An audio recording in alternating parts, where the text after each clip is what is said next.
بسم الله الرحمن الرحيم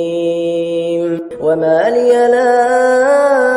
أعبد الذي فطرني وإليه ترجعون أأتخذ من دونه آلهة إن يردني الرحمن بضر لا تغن عني شفاعتهم شيئا ولا ينقذون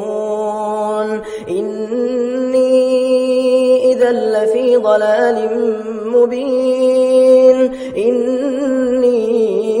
آمنت بربكم فاسمعون قيل ادخل الجنة قال يا ليت قومي يعلمون بما غفر لي ربي وجعلني من المكرمين وما أنزلنا على قومه من بعده من جند من السماء وما كنا منزلين إن كانت إلا صيحة واحدة فإذا هم خامدون يا حسرة على العباد ما يأتيهم من رسول إلا كانوا به يستهزئون ألم يروا كم أهلكنا قبلهم من القرون أنهم إليهم لا يرجعون وإن كل لما جميع لدينا محضرون وآية لهم الأرض الميتة أحييناها وأخرجنا منها حبا فمنه يأكلون وجعلنا فيها جنات من نخيل وأعناب وفجرنا فيها من العيون ليأكلوا من ثمره وما عملته أيديهم أفلا يشكرون سبحان الذي خلق الأزواج كلها مما تنبت الأرض ومن أنفسهم ومما لا يعلمون وآية لهم الليل نسلخ منه النهار فإذا هم مظلمون والشمس تجري لمستقر لها ذلك تقدير العزيز العليم والقمر قدرناه منازل حتى عاد كالعرجون القديم لا الشمس ينبغي لها أن تدرك القمر ولا الليل سابق النهار وكل في فلك يسبحون وآية لهم أنا حملنا ذريتهم في الفلك المشحون وخلقنا لهم من مثله ما يركبون وإن نشأ نغرقهم فلا صريخ لهم ولا هم ينقذون إلا رحمة منا ومتاعا إلى حين وإذا قيل لهم اتقوا ما بين أيديكم وما خلفكم لعلكم ترحمون وما تأتيهم من آية من آيات ربهم إلا كانوا عنها معرضين وإذا قيل لهم أنفقوا مما رزقكم الله قال الذين كفروا للذين آمنوا أنطعم من لو يشاء الله أطعمه إن أنتم إلا في ضلال مبين ويقولون متى هذا الوعد إن كنتم صادقين ما ينظرون إلا صيحة واحدة تأخذهم وهم يخصمون فلا يستطيعون توصية ولا إلى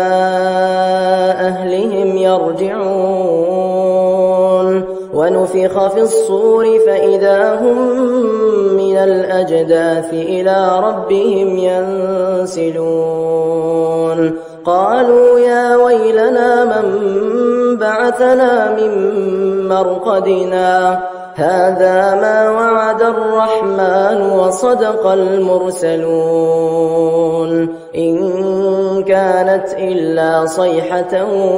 واحدة فإذا هم جميع لدينا محضرون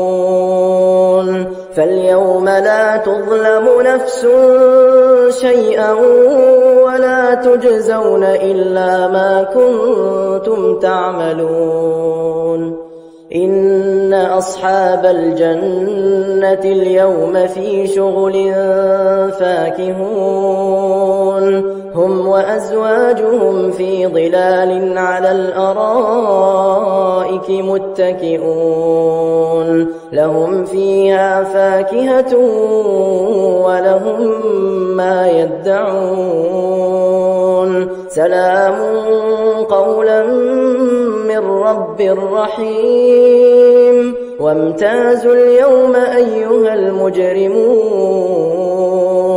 ألم أعهد إليكم يا بني آدم ألا تعبدوا الشيطان إنه لكم عدو مبين وأن اعبدوني هذا صراط مستقيم ولقد أضل منكم جبلا كثيرا أفلم تكونوا تعقلون هذه جهنم التي كنتم توعدون اصلوها اليوم بما كنتم تكفرون اليوم نختم على أفواههم وتكلمنا أيديهم وتشهد أرجلهم بما كانوا يكسبون ولو نشاء لطمسنا على أعينهم فاستبقوا الصراط فأنى يبصرون ولو نشاء لمسخناهم على مكانتهم فما استطاعوا مضيا ولا يرجعون ومن نعمره ننكسه في الخلق أفلا يعقلون وما علمناه الشعر وما ينبغي له إن هو إلا ذكر وقرآن مبين لينذر من كان حيا ويحق القول على الكافرين أولم يروا أنا خلقنا لهم مما عملت أيدينا أنعاما فهم لها مالكون وذللناها لهم فمنها ركوبهم ومنها يأكلون ولهم فيها منافع ومشارب أفلا يشكرون واتخذوا من دون الله آلهة لعلهم ينصرون لا يستطيعون نصرهم وهم لهم جند محضرون فلا يحزنك قولهم إنا نعلم ما يسرون وما يعلنون أولم ير الإنسان أنا خلقناه من نطفة فإذا هو خصيم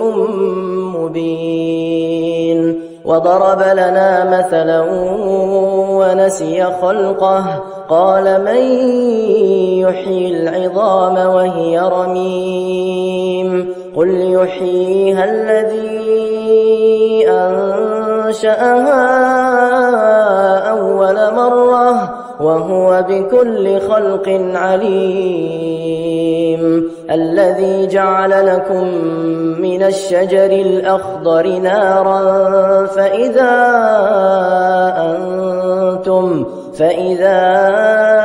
أنتم منه توقدون أوليس الذي خلق السماوات والأرض بقادر على أن يخلق مثلهم بلى وهو الخلاق العليم إنما أمره إذا أراد شيئا أن يقول له كن فيكون فسبحان الذي بيده ملكوت كل شيء وإليه ترجعون بسم الله الرحمن الرحيم والصافات صفا فالزاجرات زجرا فالتاليات ذكرا إن إلهكم لواحد رب السماوات والأرض وما بينهما ورب المشارق إنا زينا السماء الدنيا بزينة الكواكب وحفظا من كل شيطان مارد لا يسمعون إلى الملأ الأعلى ويقذفون من كل جانب دحورا ولهم عذاب واصب إلا من خطف الخطفة فأتبعه شهاب ثاقب فاستفتهم أهم أشد خلقا أم من خلقنا إنا خلقناهم من طين لازب بل عجبت ويسخرون وإذا ذكروا لا يذكرون وإذا رأوا آية يستسخرون وقالوا إن هذا إلا سحر مبين أإذا متنا وكنا ترابا وعظاما أإنا لمبعوثون أوآباؤنا الأولون قل نعم وأنتم داخرون فإنما هي زجرة واحدة فإذا هم ينظرون وقالوا يا ويلنا هذا يوم الدين هذا يوم الفصل الذي كنتم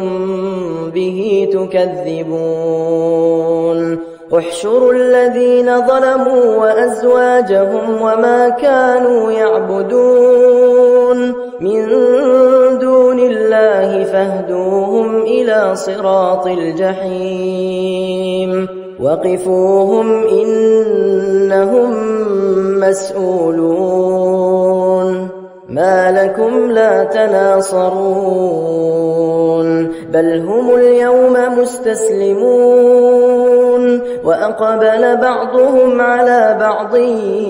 يتساءلون قالوا إنكم كنتم تأتوننا عن اليمين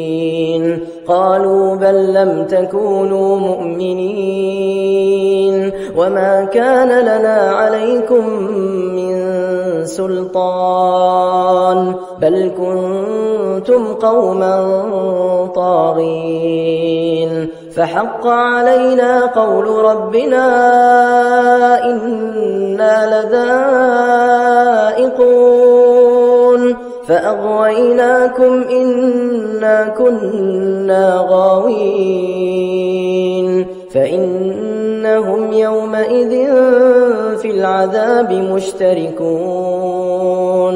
إنا كذلك نفعل بالمجرمين إنهم كانوا إذا قيل لهم لا إله إلا الله يستكبرون ويقولون أئنا لتاركو آلهتنا لشاعر مجنون بل جاء بالحق وصدق المرسلين إنكم لذائق العذاب الأليم وما تجزون إلا ما كنتم تعملون إلا عباد الله المخلصين أولئك لهم رزق معلوم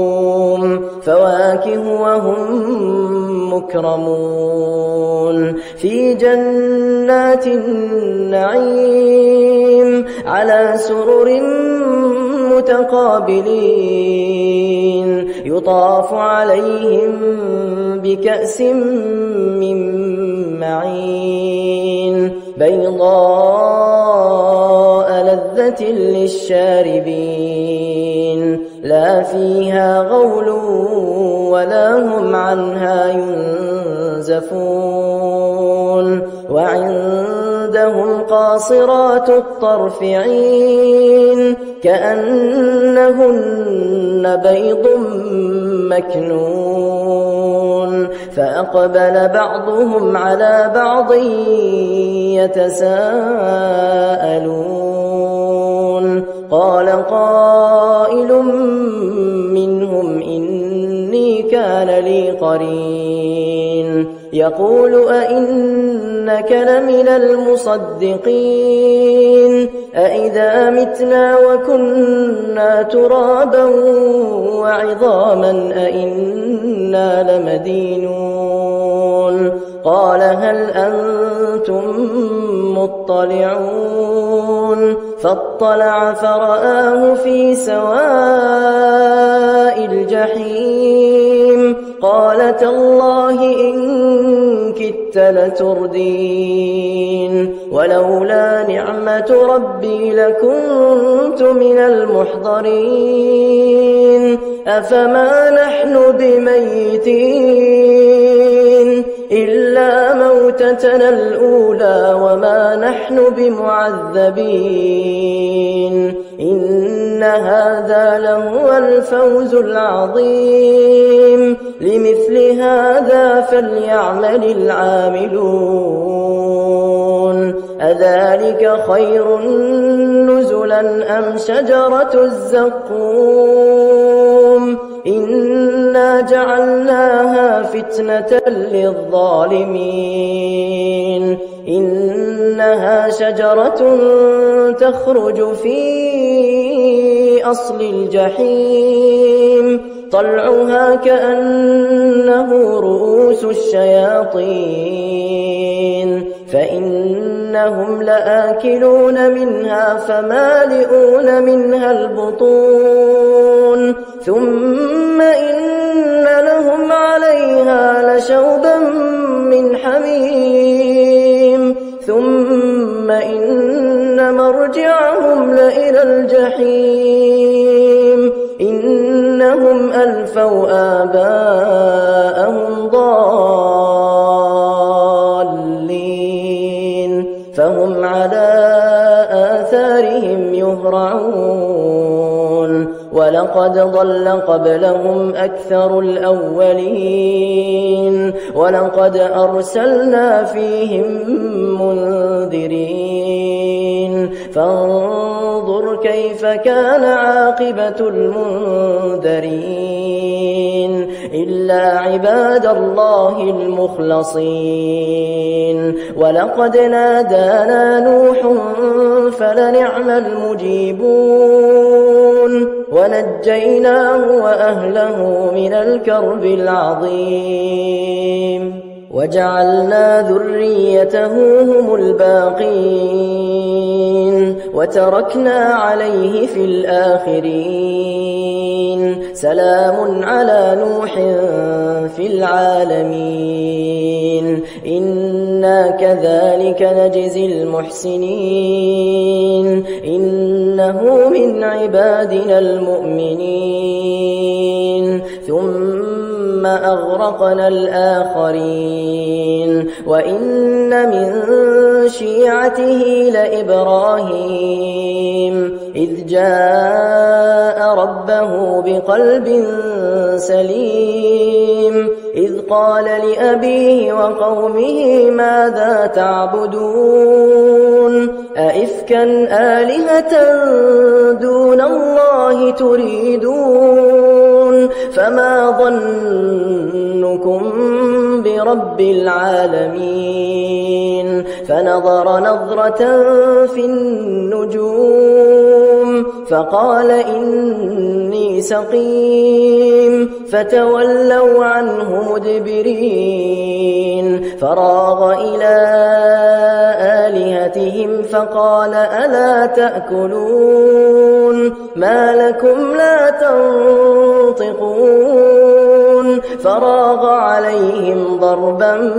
باليمين فأقبلوا إليه يزفون قال أتعبدون ما تنحتون والله خلقكم وما تعملون قالوا ابنوا له بنيانا فألقوه في الجحيم فأرادوا به كيدا فجعلناهم الأسفلين وقال إني ذاهب إلى ربي سيهدين رب هب لي من الصالحين فبشرناه بغلام حليم فلما بلغ معه السعي قال يا بني إني أرى في المنام أني أذبحك فانظر ماذا ترى قال يا أبت افعل ما تؤمر ستجدني إن شاء الله من الصابرين فلما أسلما وتله للجبين وناديناه أن يا إبراهيم قد صدقت الرؤيا إنا كذلك نجزي المحسنين إن هذا لهو البلاء المبين وفديناه بذبح عظيم وتركنا عليه في الآخرين سلام على إبراهيم كذلك نجزي المحسنين إنه من عبادنا المؤمنين وبشرناه بإسحاق نبيا من الصالحين وباركنا عليه وعلى إسحاق ومن ذريتهما محسن وظالم لنفسه مبين ولقد مننا على موسى وهارون ونجيناهما وقومهما من الكرب العظيم ونصرناهم فكانوا هم الغالبين وآتيناهما الكتاب المستبين وهديناهما الصراط المستقيم وتركنا عليهما في الآخرين سلام على موسى وهارون إنا كذلك نجزي المحسنين إنهما من عبادنا المؤمنين وإن إلياس لمن المرسلين إذ قال لقومه ألا تتقون أتدعون بعلا وتذرون أحسن الخالقين الله ربكم ورب آبائكم الأولين فكذبوه فإنهم لمحضرون إلا عباد الله المخلصين وتركنا عليه في الآخرين سلام على الياسين إنا كذلك نجزي المحسنين إنه من عبادنا المؤمنين وإن لوطا لمن المرسلين إذ نجيناه وأهله أجمعين إلا عجوزا في الغابرين ثم دمرنا الآخرين وإنكم لتمرون عليهم مصبحين وبالليل أفلا تعقلون وإن يونس لمن المرسلين إذ أبق إلى الفلك المشحون فساهم فكان من المدحضين فالتقمه الحوت وهو مليم فلولا أنه كان من المسبحين للبث في بطنه إلى يوم يبعثون فنبذناه بالعراء وهو سقيم وأنبتنا عليه شجرة من يقطين وأرسلناه إلى 100,000 أو يزيدون فآمنوا فمتعناهم إلى حين فاستفتهم ألربك البنات ولهم البنون أم خلقنا الملائكة إناثا وهم شاهدون ألا إنهم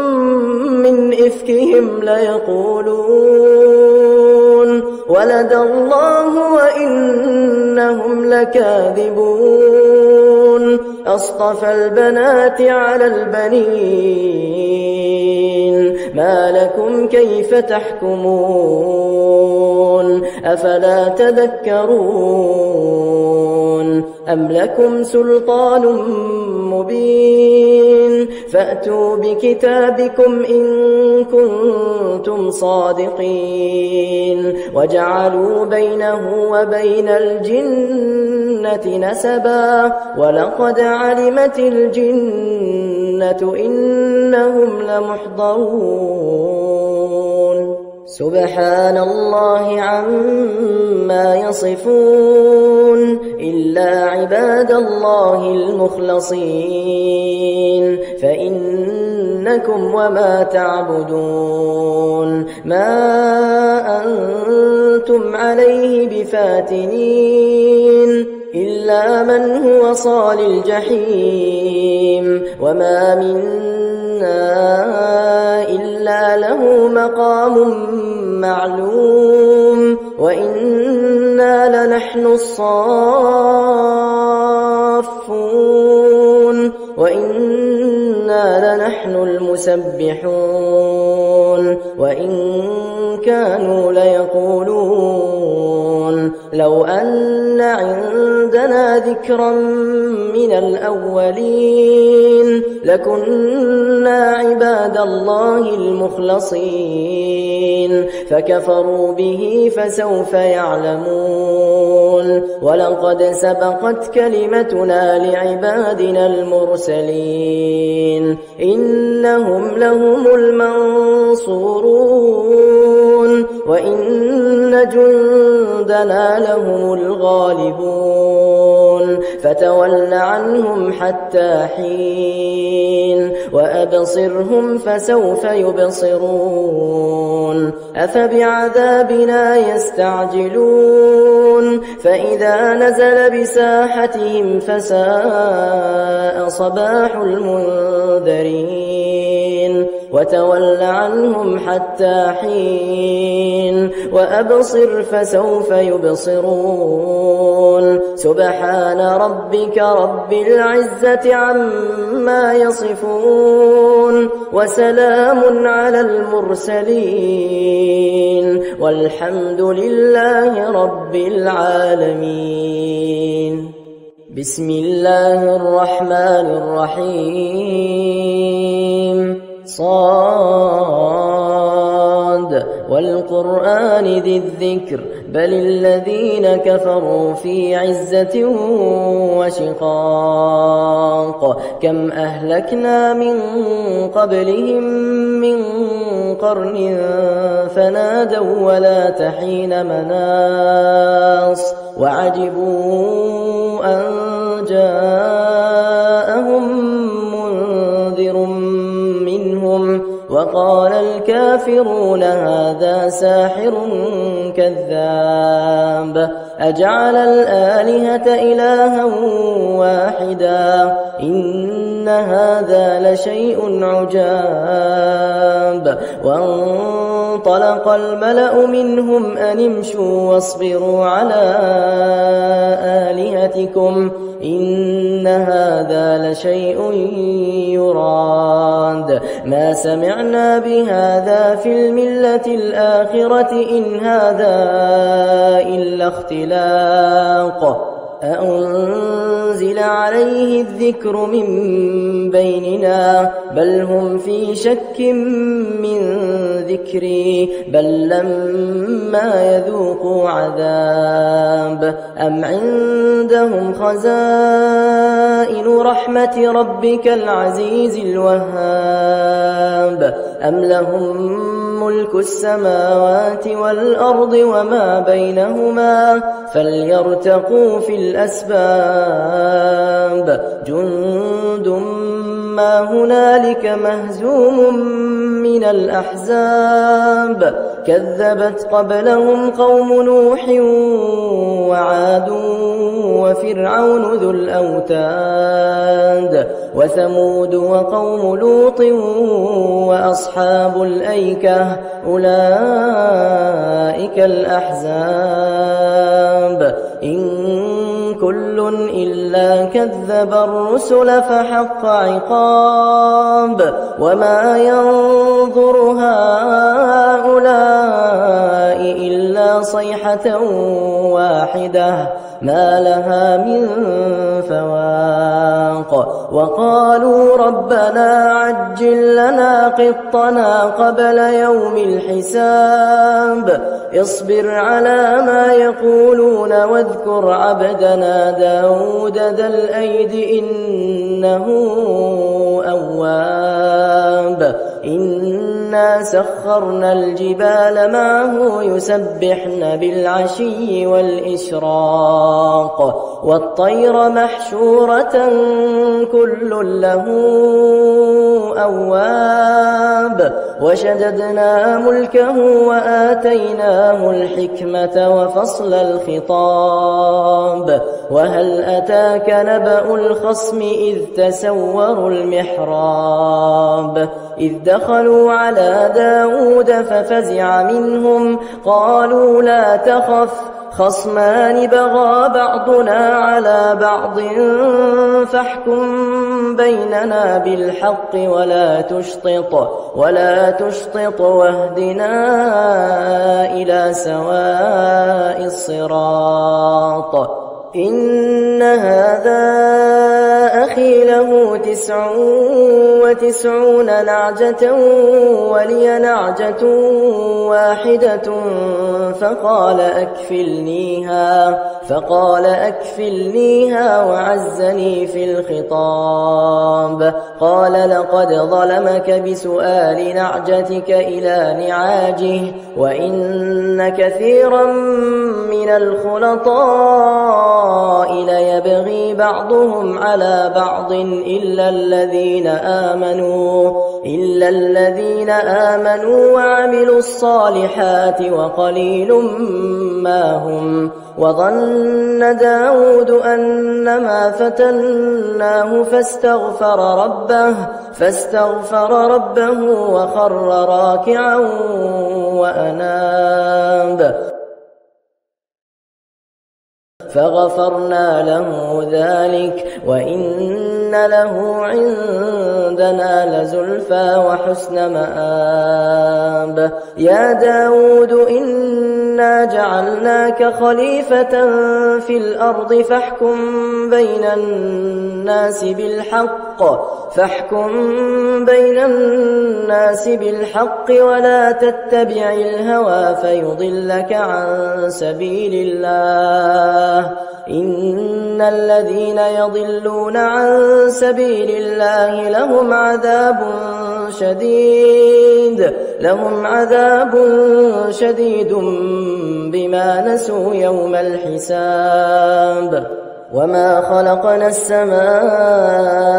والأرض وما بينهما باطلا ذلك ظن الذين كفروا فويل للذين كفروا من النار.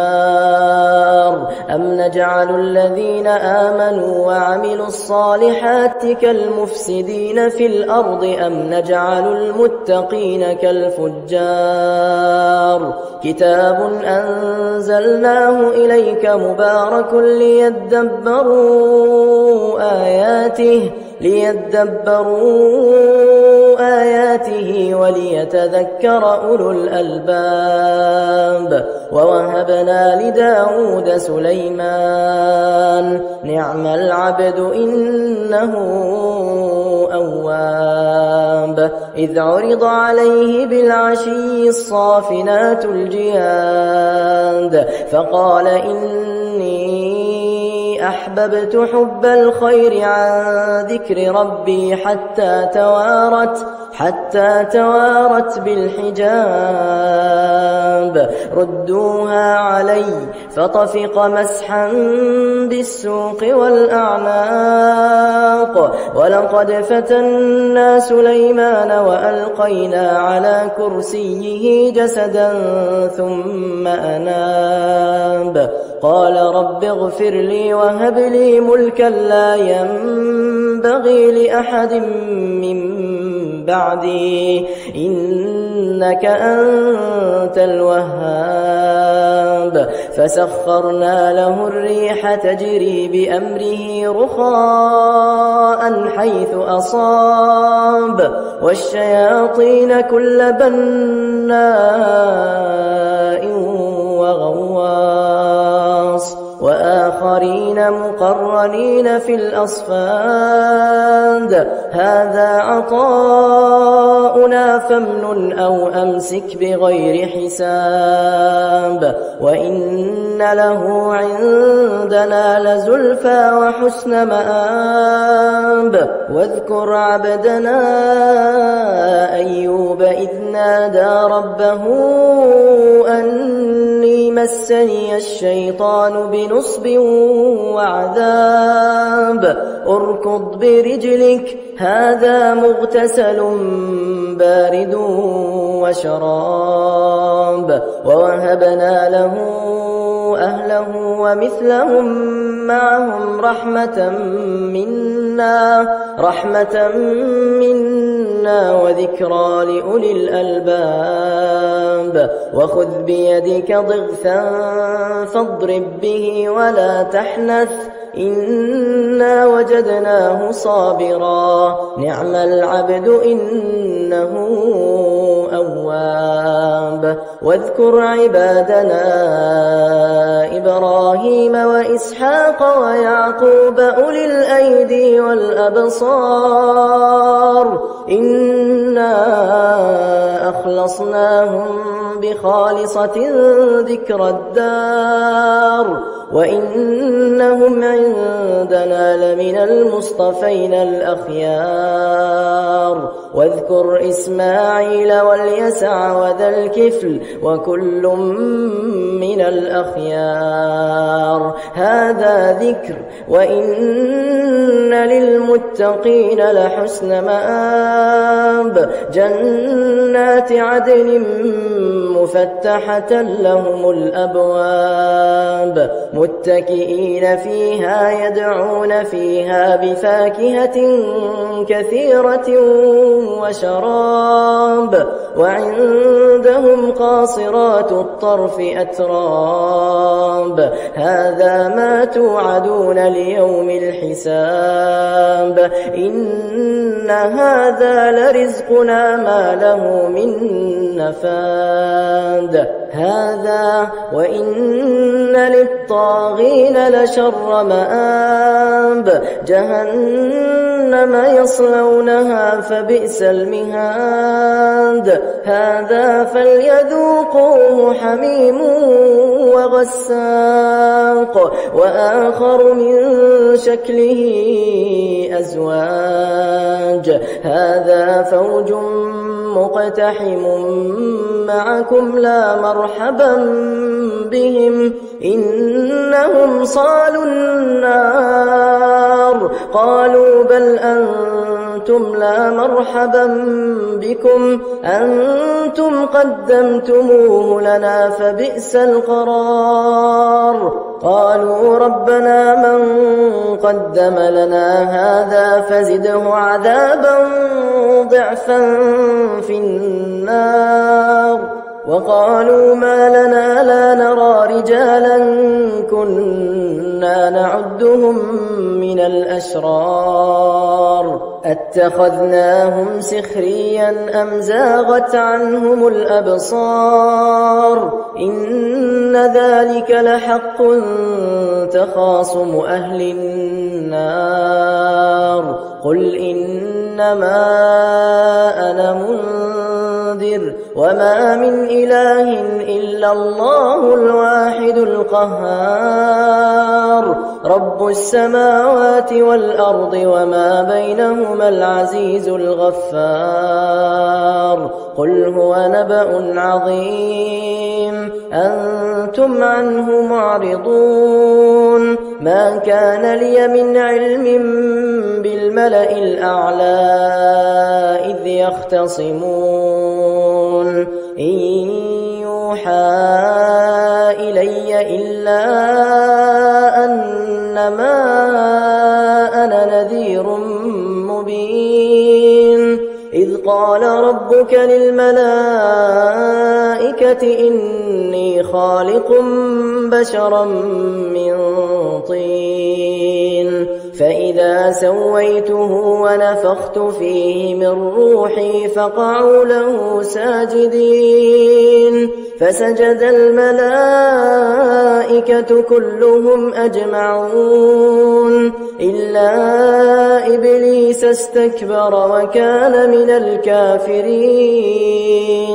قال يا إبليس ما منعك أن تسجد لما خلقت بيدي أستكبرت أم كنت من العالين قال أنا خير منه خلقتني من نار وخلقته من طين قال فاخرج منها فإنك رجيم وإن عليك لعنتي إلى يوم الدين قال رب فأنظرني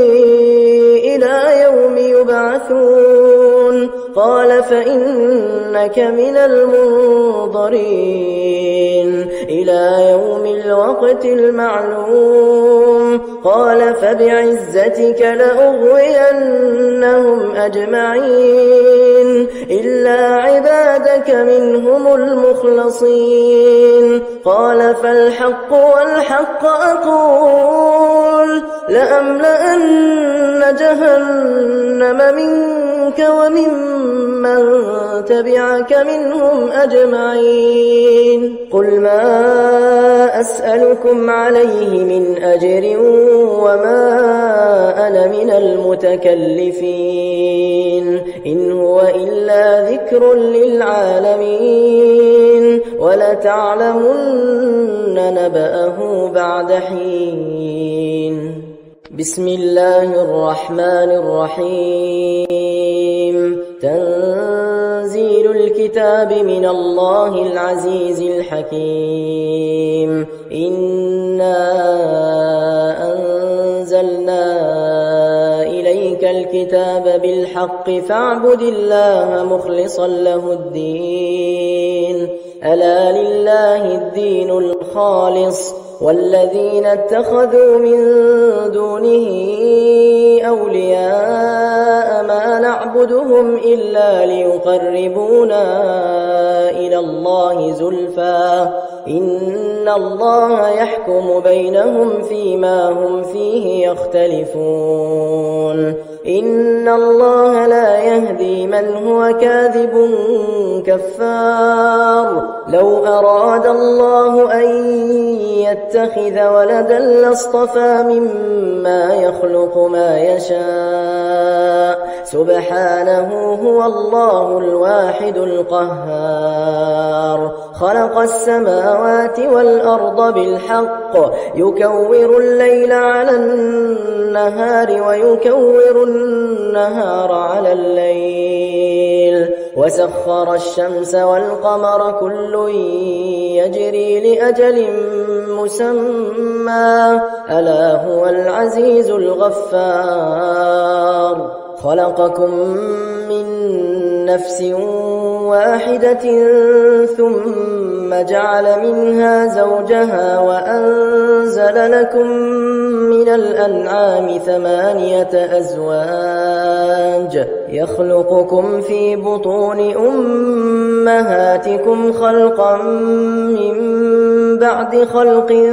في ظلمات 3 ذلكم الله ربكم له الملك لا إله إلا هو فأنى تصرفون إن تكفروا فإن الله غني عنكم ولا يرضى لعباده الكفر وإن تشكروا يرضه لكم ولا تزر وازرة وزر أخرى ثم إلى ربكم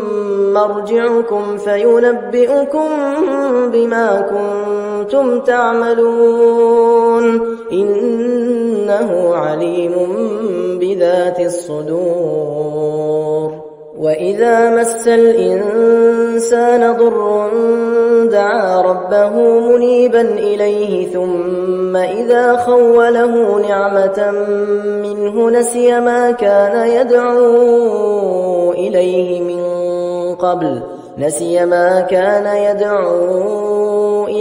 من قبل وجعل لله أندادا ليضل عن سبيله قل تمتع بكفرك قليلا إنك من أصحاب النار أمن هو قانت آناء الليل ساجدا وقائما يحذر الآخرة ويرجو رحمة ربه قل هل يستوي الذين يعلمون والذين لا يعلمون إنما يتذكر أولو الألباب قل يا عبادي الذين آمنوا اتقوا ربكم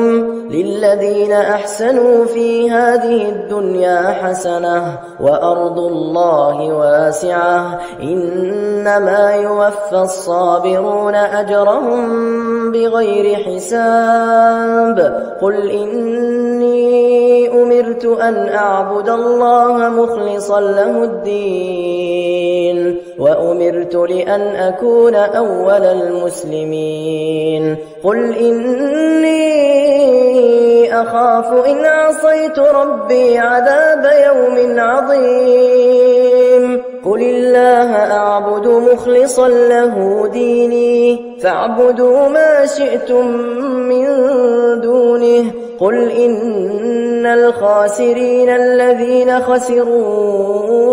أنفسهم وأهليهم يوم القيامة ألا ذلك هو الخسران المبين لهم من فوقهم ظلل من النار ومن تحتهم ظلل ذلك يخوف الله به عباده يا عباد فاتقون والذين اجتنبوا الطاغوت أن